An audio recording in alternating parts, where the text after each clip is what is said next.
A você, amigo ligado na Rádio Melhor do Futebol em todo o Brasil, muito boa noite. Está no ar o programa do Bandeira Quadriculada, edição esta segunda-feira, dia 10 de 7 de 2017. Até às 7 da noite, vamos repercutir um pouco de como que foi esse final de semana de automobilismo no Brasil e no mundo. Eu lembro para você que você pode acessar nossas redes sociais, no Twitter, @Banda e Quadriculada, e também no nosso website aí, né, no bandaquadriculada.wordpress.com. Vamos lá, então, eu estou aqui com o César Augusto e também com o Fernando Bottolazzo para esta hora de programa, que eu tenho certeza que vamos falar muita coisa, muita crítica e também, mas aconteceu também alguns milagres. Eu acredito que quem acredita sempre alcança, né? Eu diria o Renato Russo. Então, tem coisas que acontecem mesmo. Vamos lá, César Augusto, o seu destaque inicial, por favor. O milagre aconteceu em aula, né, minha gente? É aquela coisa, né? Se você não duvidar do cara para conseguir chegar naquele estágio, é porque já não vai ter lugar nenhum. Fernando Botelado, seu destaque inicial, por favor. Boa noite a todos. É mais do que óbvio, André, que o destaque inicial é a vitória do Hélio Castro Neves em Iowa, tanto que a Fórmula 1 ontem foi um trenzinho em Spielberg. O destaque foi o Hélio, que acordou novamente a torcida brasileira com sua vitória em Iowa. Exatamente. Aliás, é um assunto que a gente vai abrir o programa, né? O Grande Prêmio de Iowa, que teve no circuito à tarde, né? Uma prova que normalmente nos últimos anos ela sempre feita à noite, né? Mas que no fim das contas acabou sendo à tarde aí. E só que a prova terminou com um pouquinho no além do horário previsto, né? Primeiro pela corrida longa. Foi uma corrida tão longa, mas tão longa, mas tão longa, que eu achei que não ia terminar. Porque o número de voltas foi muito grande, vai ser um exagero. Teve a questão da chuva leve, que fez com que a corrida parasse por 15 minutos. É, Então, até estava conversando com o César fora do ar ontem, e aí dizia que a Índia precisa botar um limite de horário, porque isso está acabando com, com a audiência nos Estados Unidos. Isso tem acontecido muito também com a NASCAR, e, e realmente as corridas da Indy têm sido um pouco insoltas. Apesar que essa corrida de ontem talvez tenha sido a melhor desse campeonato até agora. Foi a mais agitada, mais empolgante, com briga de ultrapassagem. Poucas bandeiras amarelas, pode-se dizer. Não teve assim muito acidente que você fala, né? Nossa! É, mas, de qualquer maneira, foi uma corrida realmente, repito, né? Que coloca o Hélio Castro Neves numa situação que ele agora vai ter que mostrar se ele pode ganhar o campeonato. Mas a impressão que eu tenho, né, César, é que o campeonato começa a pegar um pouquinho aí de ter uma briga pelo título mais interessante. Uma briga do título mais interessante, mas também temos que se lembrar: no campeonato, quem está liderando é o Scott Dixon, o Hélio está em segundo e em terceiro está o Simon Pagenaud. Então, podemos ter uma disputa de três pilotos pelo campeonato, o que não acontecia há tempos. E aí a gente pode perceber que o baixinho francês, o Hélio, e o Scott Dixon vão brigar nas próximas corridas como nunca. E aí, Fernando, como é que você vê esse cenário do Hélio que, poxa, tudo bem, que lá no nosso podcast lá, que a gente faz, né, separado, como se fosse um programa extra, né? A gente desceu a linha do Hélio no sábado. E, e o Hélio nos provou que ainda é possível, apesar da cagada que a equipe de novo da Penske fez da última parada dele. Realmente a gente acabou queimando a língua, mas isso é uma coisa boa a gente queimar a língua, né? É, porque ele demonstrou mesmo que fez uma corrida, vamos dizer assim, fez uma corrida não perfeita, mas fez uma corrida excelente. O, as condições favoreceram o Hélio, né? O Hélio que em pista, em ovais curtos, a gente sabe que ele destrói mesmo. Só pegar exemplos de Richmond, Phoenix, se não me engano, ele já venceu uma corrida em Phoenix. Mas a questão é a seguinte, né? Ele conseguiu um resultado, a vitória, lógico, um resultado excelente. Ele conseguiu tirar uma diferença boa. Ele está agora 6 pontos atrás do Dixon. Dá para ele? Dá. Agora só que tem um problema. Agora tem que ter um negócio chamado constância. Ele tem que estar constante nessa briga. Que a gente sabe que as situações que ele esteve na frente não, as anteriores não aconteceram. Ele conseguia a liderança e depois um errinho pequeno já era desastroso. Ele já ficava atrás de novo na classificação. Agora a equipe tem que manter a constância, tem que ser todo um conjunto para manter essa constância, para ele estar efetivamente mais próximo do título do que nas ocasiões anteriores. E não é só isso, o estrategista do Hélio é o Roger Penske. E ontem ele disse na transmissão americana, na NBCSN, que a estratégia da Penske foi em poupar os pneus em Iowa. E conseguiram, porque eles sempre falavam para ele, poupa os pneus. E eles conseguiram essa vitória ontem. Foram 4 paradas, né? Aham. Sendo que duas foram em bandeira amarela. Exatamente. Olhando uma curiosidade, né? Do atual calendário da Indy, o Hélio só não ganhou em Watkins Glen, Pocono, Fora de América, Toronto e no misto de Indianápolis. Não, se for pensar bem, o L não ganhar o Watkins Glen é até normal, porque Watkins Glen é uma pista muito seletiva. Toronto é um circuito de rua que permite ultrapassagem. Road America, como a gente já disse, é a Spa-Francorchamps dos Estados Unidos, por ter aquela ladeirona grande. Uh, o misto de Indianápolis é mais um evento comemorativo para não perder aquele misto que foi construído para a Fórmula 1 e foi reformado pela organização. E a gente vê outras pistas como Hipócono é aquela pista que é um trioval e é uma, vamos dizer, é considerado um dos templos sagrados do automobilismo americano.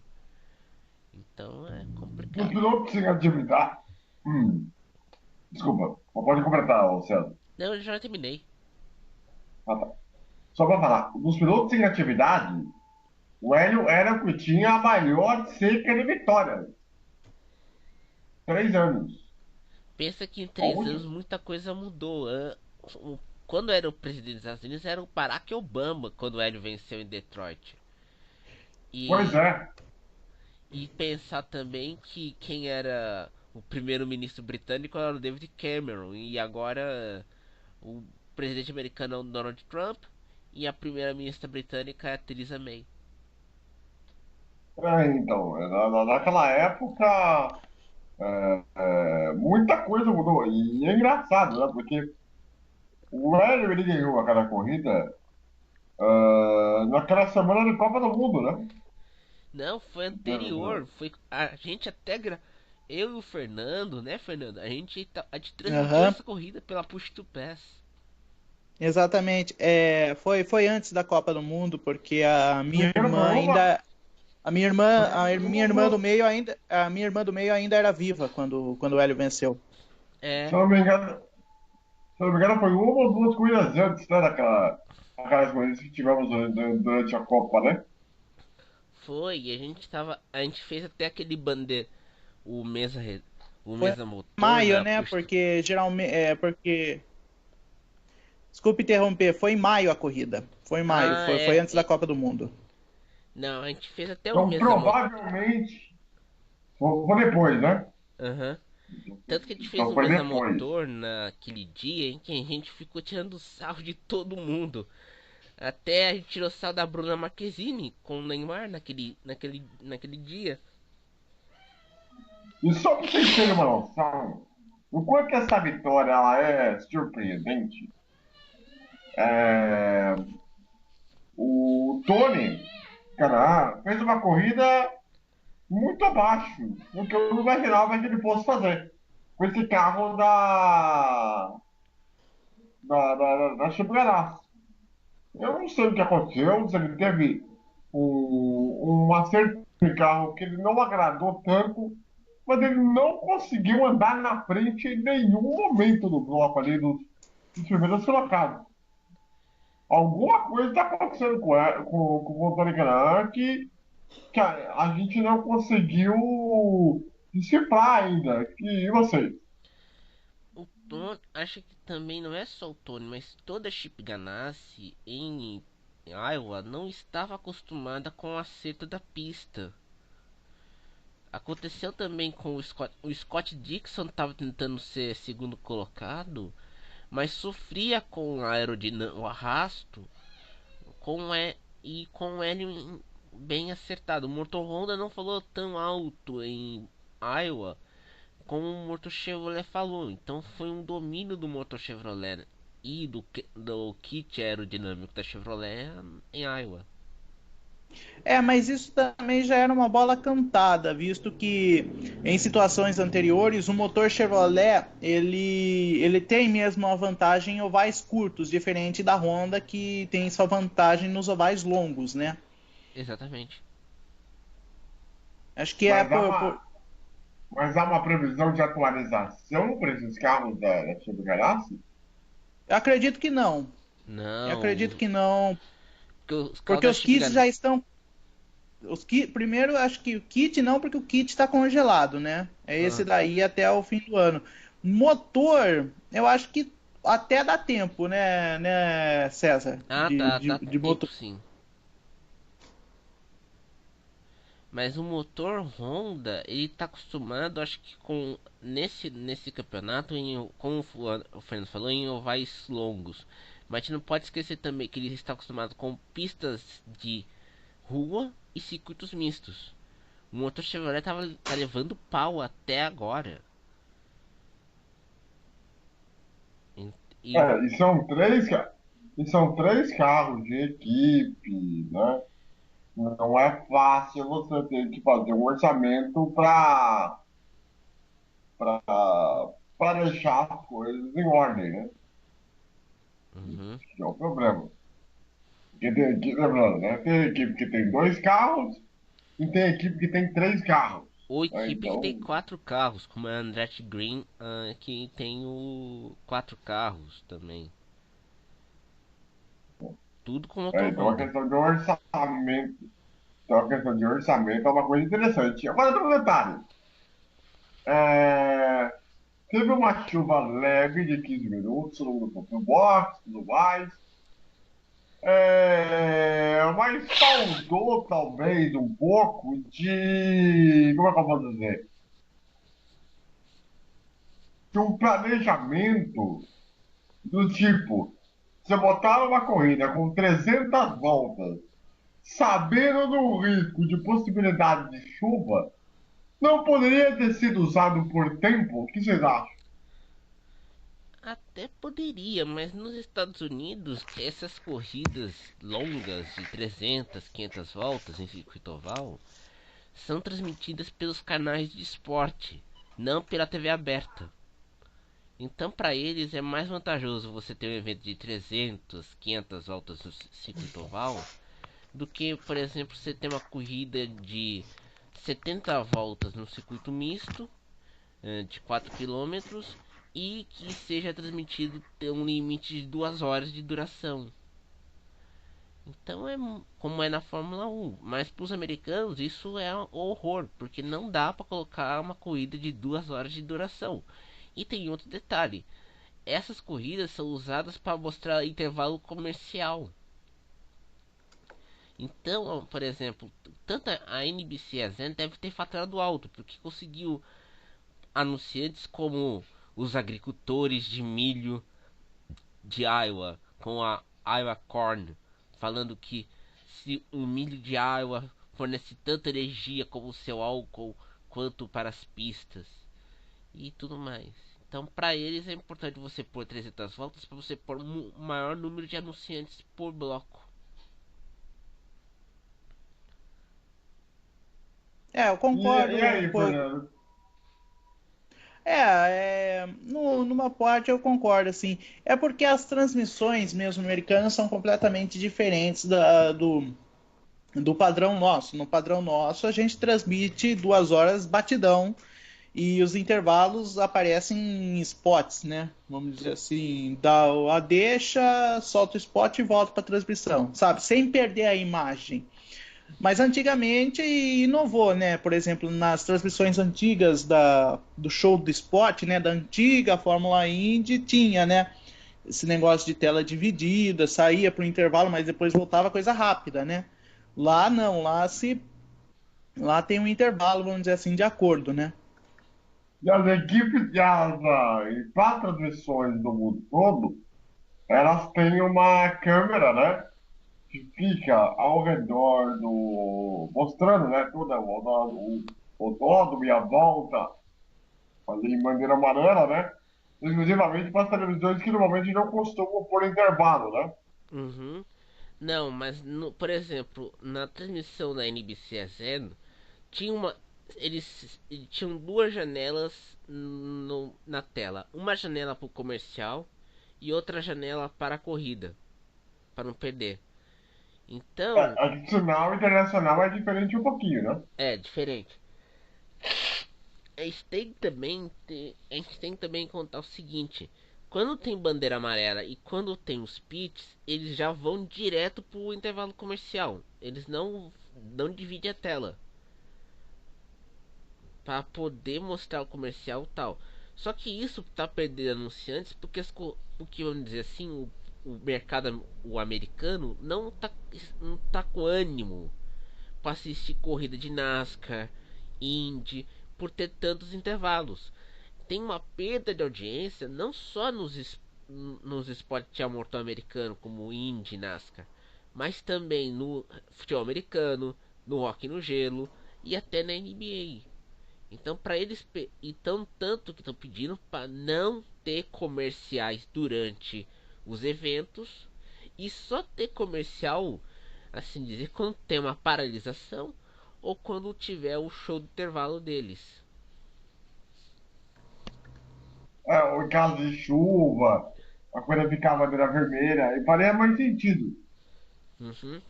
Mas se você pensar, Agora, também. se você a gente lembrar, nesse ano, quando teve a Coke 600 da NASCAR, teve intervalo, teve uma paralisação de 2 horas. Então o que, que a Fox fez? Colocou dois documentários sobre NASCAR nesse para preencher esse vácuo, para tanto mostrar a chuva como também para secar a pista. E a prova terminou 1h30 da manhã, horário de Brasília. A prova ontem ela terminou por volta das 10. Não, foi por volta Não, das mas nove não. da, 9 da noite. 9, 9h20, por aí. Foi Aham. bem mais longa do que eu imaginava. Tanto que, não, Fernando, tá faltando um pouco de entender aonde está o exagero e aonde está como é que eu vou dizer? Como eu vou dizer a palavra? Onde está a solução? Exatamente. Porque tá muito despassado, uma corrida é 100 voltas, outra 300, então não tá tendo um padrão, saca? Não, mas E, mas isso tem explicação e eu vou falar por que que não vai mudar. Porque a tradição americana, ela é o seguinte, eles não contam o número ou o grande prêmio em número de voltas, eles contam em milhas. Então, eles determinam o número de voltas com a milhagem do grande prêmio. Por exemplo, um exemplo clássico aí, vamos por Phoenix. Geralmente as corridas de Phoenix têm um nome devido ao patrocinador. Um exemplo antigo era a Valvoline, né? Valvoline 200, porque 200 milhas da Valvoline que é disputada em Phoenix. O circuito tem 1 milha, portanto 200 voltas, né? Aqui antigamente, quando tinha corrida em Jacarepaguá, era Rio 400. Por que 400? Aqui, como não usa milhas, usa quilômetros, então seriam 400 quilômetros do Rio de Janeiro. Qual daria essa quilometragem? Aí tem a conta, a pista tinha determinado comprimento, quando dava 400 quilômetros? Dá 400 quilômetros se fizer em 133 voltas. Então, é por milhagem, vamos dizer assim. Na Fórmula 1 é a mesma coisa, né? Tantos quilômetros determina o número de voltas. Aí não tem o que fazer. Se for para não perder a audiência, no caso teria que as emissoras diminuir o espaço para anunciantes, coisas assim do tipo. só que tem uma coisa, né? Na Fórmula 1 ela tem um padrão, um limite de 2 horas, né? Isso, tem o limite de 2 horas. No caso, como o César falou da NASCAR, a NASCAR não tem limite de tempo. Tem que ser completado o número de voltas, nem que vale o dia. Uhum. Entendeu? E tem outro detalhe, Ah, na NASCAR todos os circuitos têm iluminação noturna. Uhum. É exigência deles. É, Inclusive, passou a ser exigência da NASCAR. só que tem uma coisa. Por outro lado, na NASCAR, por exemplo, a coisa ela foge do controle. porque Porque depende, porque tem uma bandeira vermelha, chuva. e você pode colocar 3, 4 horas que o povo não vai aguentar ficar esse tempo todo, não. Não, mas a Aliás, gente nem o vai Não, ser dar um humano, exemplo. né? Quando a gente tava fazendo o piloto desse podcast, eu e o Fernando, a última corrida do ano passado em Homestead, a gente ficou acho que 2 horas acompanhando a corrida e a gente depois foi. O Fernando foi jantar e eu fui comer. A gente nem ficava olhando a corrida até. Porque a corrida era muito longa e muito maçante. Era 2 horas. A corrida terminou às 11 da noite.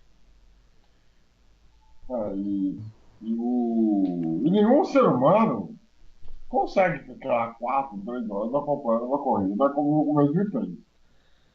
Não tem como. Exatamente. Tipo, então, tá na hora também da NASCAR chegar no ponto e falar: peraí, vamos arrumar essa bagaça, tá virando zona. Mas na é, NASCAR. ele, Mas na NASCAR tá se comentando a briga feia entre os irmãos France. Um irmão cuida da INSA, outra cuida da NASCAR e outra quer cuidar. E ambos querem cuidar das categorias como um todo. Fala, Fernando. esse negócio aí da NASCAR já foi complicado esse negócio de mudarem segmento, né? Mas 3 segmentos que eu acho, por um lado foi bom, mas os puritanos falam que foi horrível, essas coisas. Não tem muito o que fazer. O automobilismo americano é diferente do automobilismo europeu, do automobilismo brasileiro, é o jeito deles. Eles já são assim avesso à mudança, né? Então não tem muito o que fazer. Mudar, eu acho que só se acontecer alguma revolução, mas mudar eu duvido muito, André. Com sinceridade, duvido muito. É, o o cenário da Índia e da Ásia, ela vai ter que dar uma mexida em alguns pontos aí. Ah, Para você fala da exatamente. Indy, você fala da Indy. Da Indy, sim, a Indy dá pra ter uma mudança, mas a Para não NASCAR já fugir foi para não fugir do controle, né? isso, para não fugir do controle.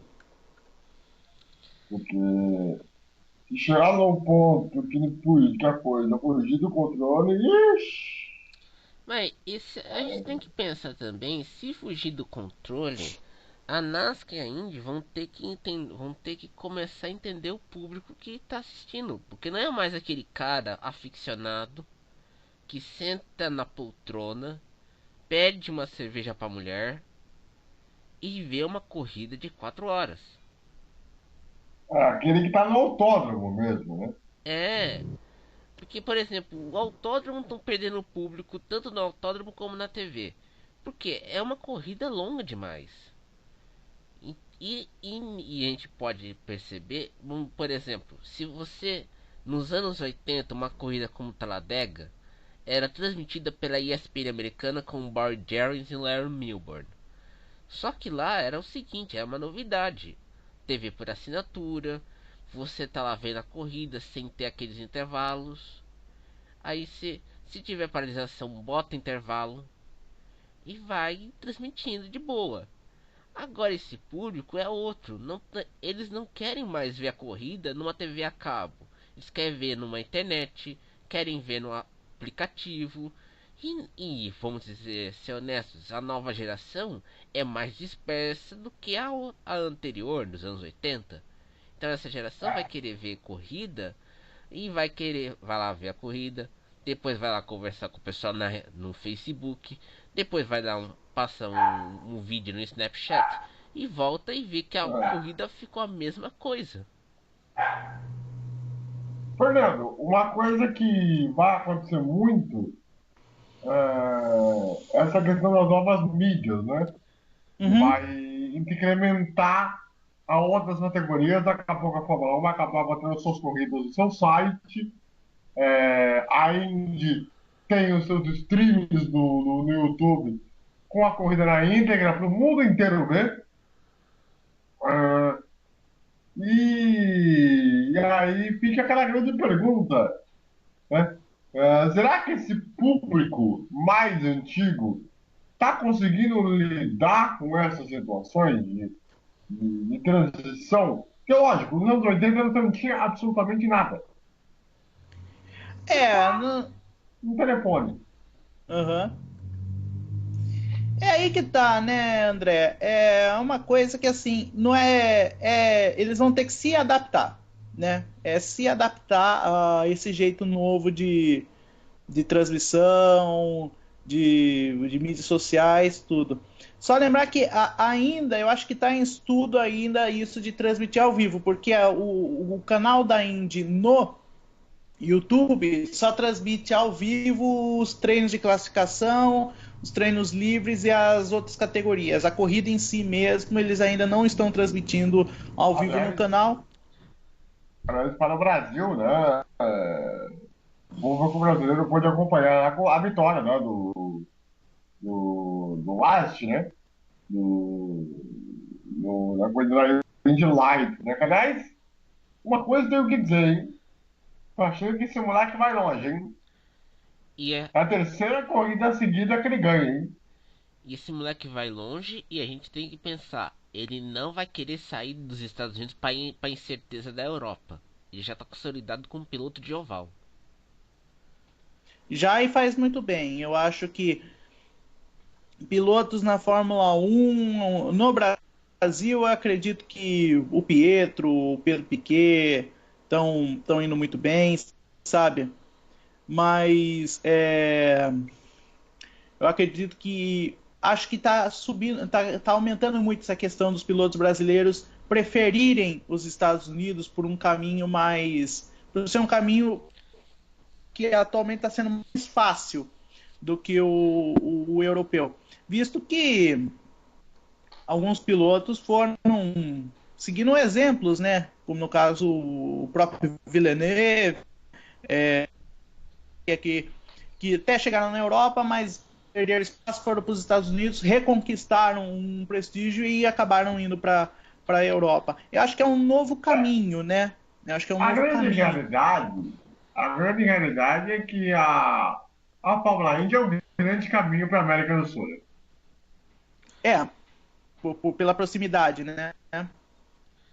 E não só pela Também, proximidade né? também, mas também Lógico, pelo fato. categoria, lógico, peraí, Questão econômica.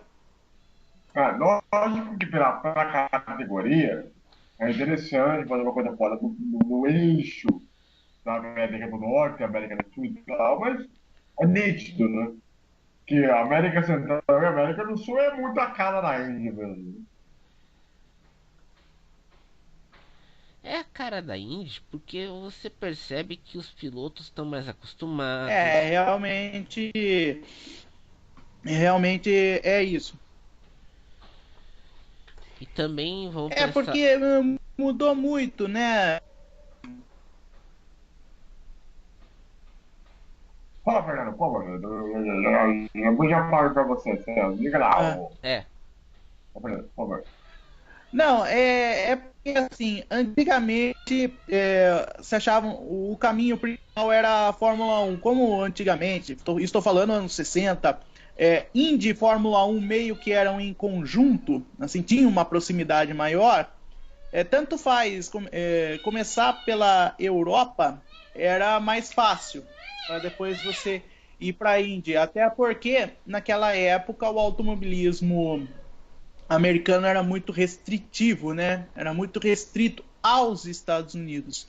Isso foi mudando quando começou a vir os mexicanos, tal assim, aí abriu-se a porta até para a Europa e para os Estados Unidos, né? Visto que aí já veio o Arie Luyendyk, o próprio Emerson, o Raul Boesel, o Roberto Moreno.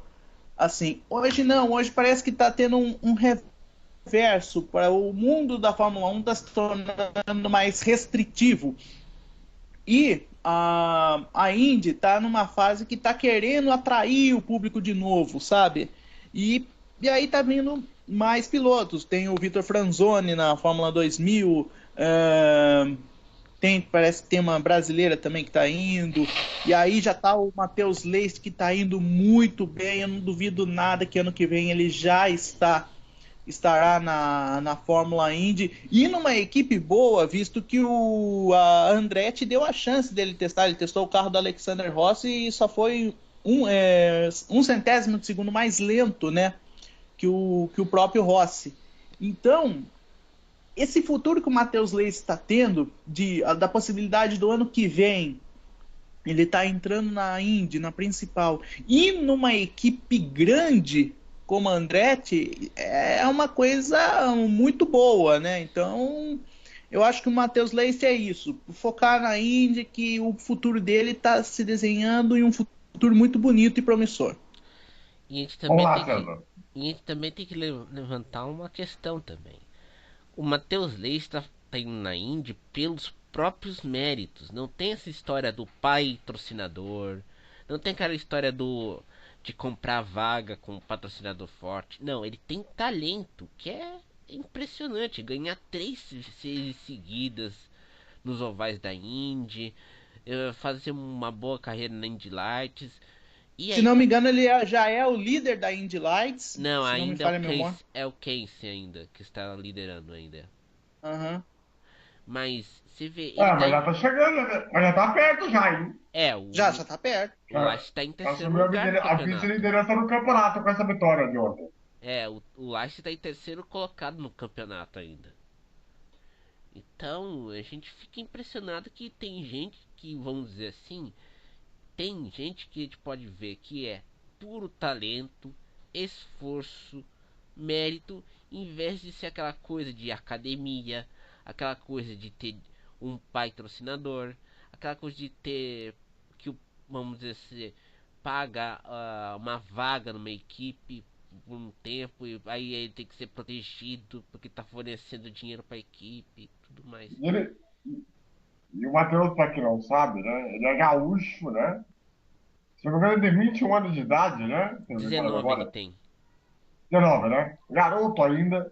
E ele fez um processo que poucos fizeram, ou seja, que aconteceu muito nos anos 80, né? De você vai lá, você faz o kart e já toma uma decisão direta, de você tentar alguma sorte fora do Brasil ou em algum lugar, alguma coisa que você vai fazer como evento no todo, entendeu? É, aí que o Matheus fez a diferença.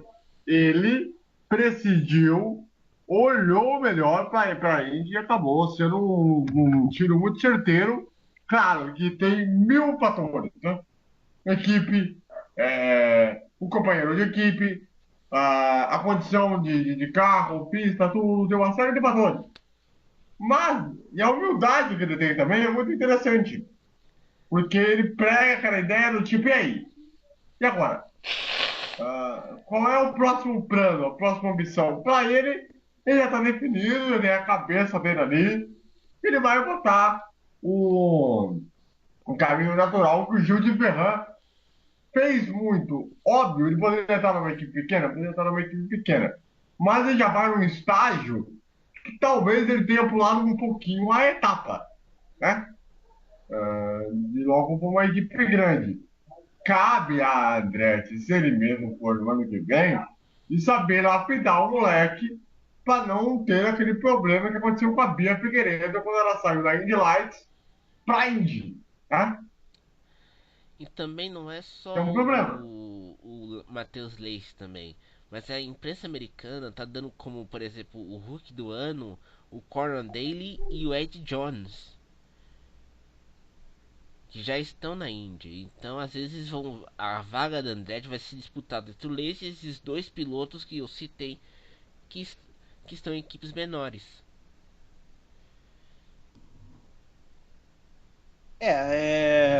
Eu acredito que é assim. Não digo Ed Jones, mas eu digo o Conor Daly, ele já tá meio que caminhado para continuar na AJ Foyt, né? No ano que vem. A questão do Ed Jones, ele tá na Dale Coyne, né? Dale Uhum. Coyne, só se ele tiver um bom resultado e o aporte financeiro, pode ser que ele continue no ano que vem, né? Mas eu acredito que assim, Eu, eu acho que por talento, eu acredito que o Matheus Leist ele vai ter contato das equipes ano que vem. Pode não ser, pode não, e não pode não ser só a Andretti, as outras equipes podem estar de olho dele, né? Visto que tem muitas equipes, pode ser a Ganassi,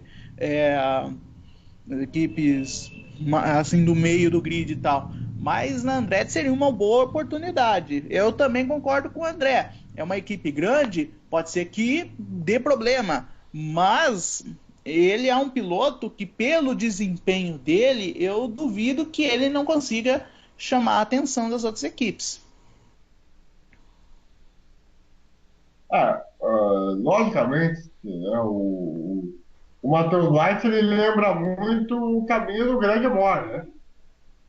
O canadense que foi muito bem na Indy Lights, depois foi para a Indy 96 e aí fez uma carreira durante 3 anos muito boa, poderia ter brigado pelo título, poderia ter tido um carro melhor, estava perto para ver se fosse um acidente e tudo mais e tal. Mas ele fez uma carreira meteórica, né? Talvez o Matheus Sim, seja um pouco disso, né, o Fernando? sim, lembrou muito bem. Greg Moore. Greg Moore fez. Ele venceu, se não me engano, 6 das 12 Ó, a corridas. tia vai lá no 12. GPS ver o negócio de agendamento. Se a tia não conseguir, a tia vai mandar todos os dados pra você no seu WhatsApp e você faz aqui pra tia pela internet. Você faz favor? Uhum. Então tá bom, a tia tá indo, viu? Uhum. Mas daí a tia manda pra você então, tá? Tá. Ai, ai. Tem como Então, editar isso daí? mas aí é que tá, Fernando. Se todos nós, assim, olhássemos como uma previsão de futuro, o que você vai fazer? Entendeu? Não. Aham. Então, a gente tava falando do Greg Moore. Eu não lembro se o Greg Moore fez 2 ou 1 ano só na Indy Lights. Não, ele Mas eu lembro que ele fez venceu. acho que 3 anos na Indy. Fez 3 anos. Então, o Matheus Leist, ele é o primeiro ano dele na Indy Lights. E tá fazendo um baita de um ano, né? Tá. Então, ele tá num ano incrível, né? Um ano incrível. Ele tá lembrando muito o Tony, no ano que ele foi campeão da Indy Lights, 97, né? E olha que era o segundo ano do Tony na Indy Lights, né? Então tá numa temporada incrível o Matheus Leist, sabe?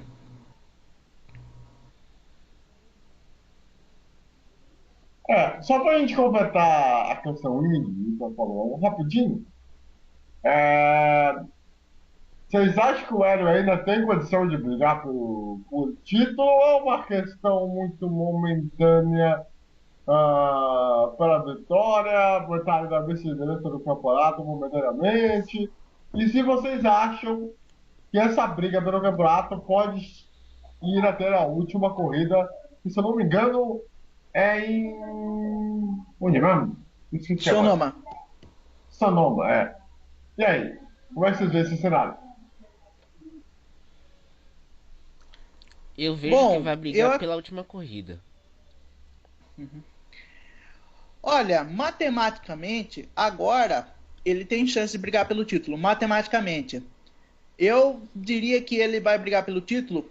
Eu vou esperar a próxima 1 ou 2 corridas para ver a constância da equipe Penske, a constância da equipe, do equipamento, das estratégias. Aí vai dar para cravar, vai brigar pelo título. Para mim ainda é pontual essa vitória em Iowa. Não desmerecendo a vitória, mas para mim a situação é pontual.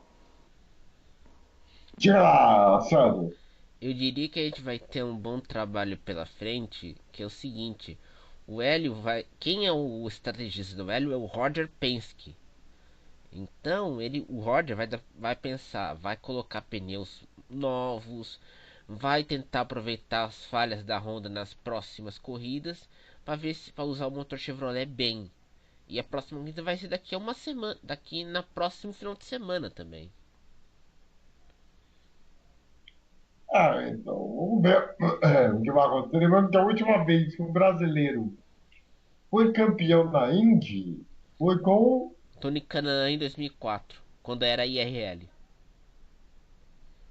Faz tempo, hein? 13 anos. Tá ficando velho, viu? E se a gente for pegar mais lá atrás.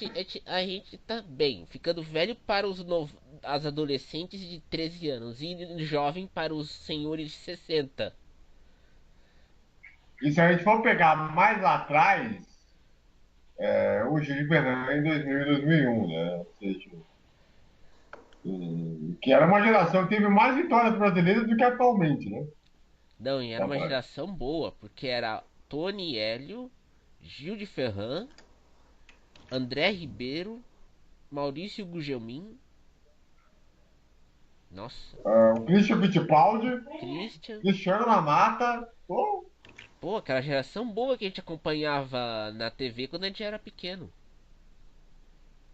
Pois é uma época de ouro realmente histórica. Assim. E eu espero que a Indy possa fazer uma coisa melhores aí daqui até o final do campeonato, até para instigar um pouco do público e também da Band, né? Que é a vergonha na cara. E fazer uma divulgação mais eficaz, né? Com mais força, para chamar o público nessa reta final do campeonato, até porque pode pintar finalmente o campeão brasileiro depois de tanto tempo. Vamos lá.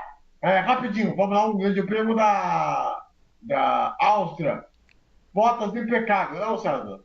Bottas impecável e o trenzinho imperou em Spielberg. Você ia falar Zé Alteg, né? Aquele circuito tem tanto nome, aquele circuito. Eu vou chamar de Österreich, Zelda, Spielberg, Ring, Red Bull Ring. Pra mim é Zedvelg. Uhum. A questão é o seguinte, a corrida foi um trenzinho, mas o Bottas também ele já matou a corrida logo de cara com a largada dele, que foi sensacional. A questão agora dos outros pilotos, o Vettel ele fez uma corrida mesmo para os pontos, ele não lógico que ele teve chances de conseguir ultrapassagem em cima do Bottas, ele tentou, não conseguiu. Mas foi uma corrida consciente nos pontos, né? O Hamilton, ele fez o que ele podia fazer na recuperação. Ele tentou uma ultrapassagem em cima do Ricardo, não conseguiu. E só lembrar que a gente só errou na terceira colocação. Não lembro quem foi junto comigo na vitória do Bottas e o Vettel em segundo. Eu fui Vettel e Bottas e nós três, eu e você, Fernando, já apostou no Verstappen. Né, eu que tinha apostado na vitória do Bottas, né? Você apostou no Bottas e a gente no terceiro lugar a gente concordou com o Verstappen. A gente só errou em No, uma, mas... no Kvyat eu tenho que fazer uma observação, né? Uma lambança. Coisa horrorosa.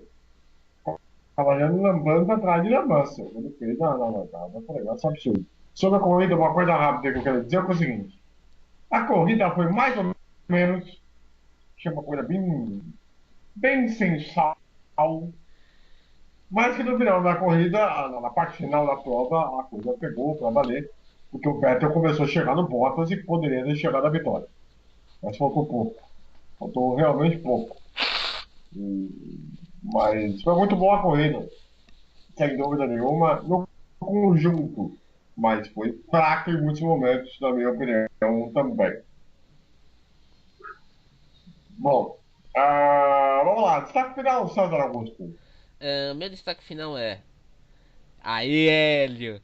Vê se ganha de novo, tá? Fernando Botolados. Meu destaque é o parabéns ao Hélio, parabéns pela vitória, mas foi pontual. Tem que ter constância se quiser ser campeão da Fórmula Indy. E o meu destaque final também, lógico, além de vocês em todas as redes sociais, no nosso programa, e também acompanhar a minha reprise, que também acontece na terça-feira, sempre às 6 da tarde, aí, da edição. Às segundas também às 6 da tarde, até às 7 da noite.